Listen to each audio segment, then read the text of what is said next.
Welcome back, everybody. Thank you for watching another video. Tonight we're going to have a look at another classic drop point blade designed by CJRB. We're going to have a look at the Taiga.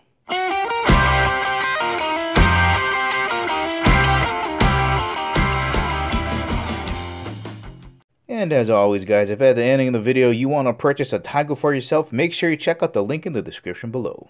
Alright, so this is more of a medium-sized knife as compared to the Feldspar that we looked at the last time. If you haven't seen that video, I'll leave a link for it right up here. But that is another drop point blade design. This is going to be a lot more chunkier. Size-wise, still within a Sharpie. And here's where we're going to see the difference. This is going to open up. You can just feel the thickness of the handle. Right, there is what it looks like opened. Rotate it that way. That is just a more robust knife. Got ceramic bearings here. It opens up really quick. Let me get the ruler in here. So from tip to handle, little bit, maybe 8.5 inches. See if I can scoot that over.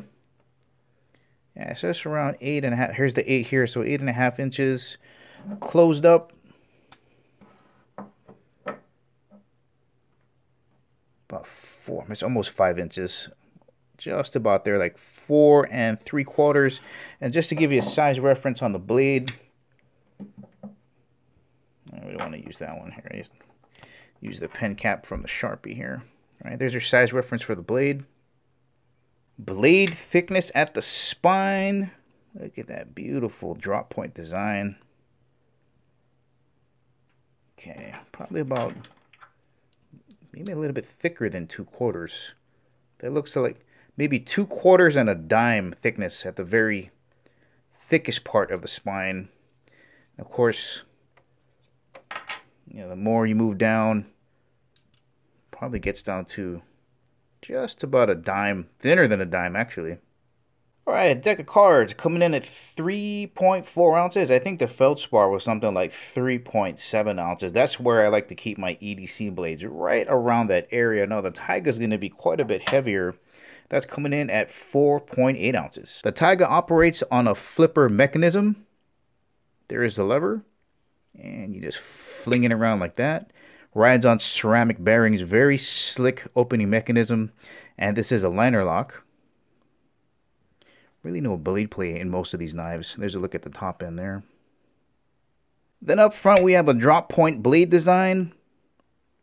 It's a little bit modified because of these angular swedges. I think that looks pretty cool. Flat grind on here, very easy to sharpen that. Stone wash finish, really durable finish. And they're using D2 steel on this blade. And if you're not too familiar with D2 steel, keeps a really wicked edge, a little bit hard to maintain, and can be a little bit prone to rusting in high moisture areas, but for the most part, it's a really good steel for budget knives.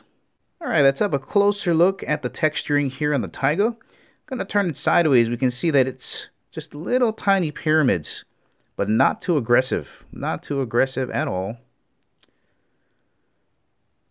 Comfortable in the hand. These edges here are not too squared off. They're a little bit rounded on the edges. And I like this color combination. It's very simplistic. It's kind of a bluish, grayish G10. There's a few other options available, but I like how simple this looks. Just two tones, the bluish gray and the silver. You don't have to worry about scratching any coatings. Liners are full. They run all the way through. But lack of skeletonization here. They could have saved some weight by doing that. But I guess that's why this knife is under $40. No back spacer. They went with standoffs. I like this look. Again, debris just falls through. Most of the time, if you want to clean it, you can get a Q-tip in there and just kind of clean it out. But like with most knives now, they're serviceable. Here's a look at the torque screws. You can take these apart, clean them, lubricate them.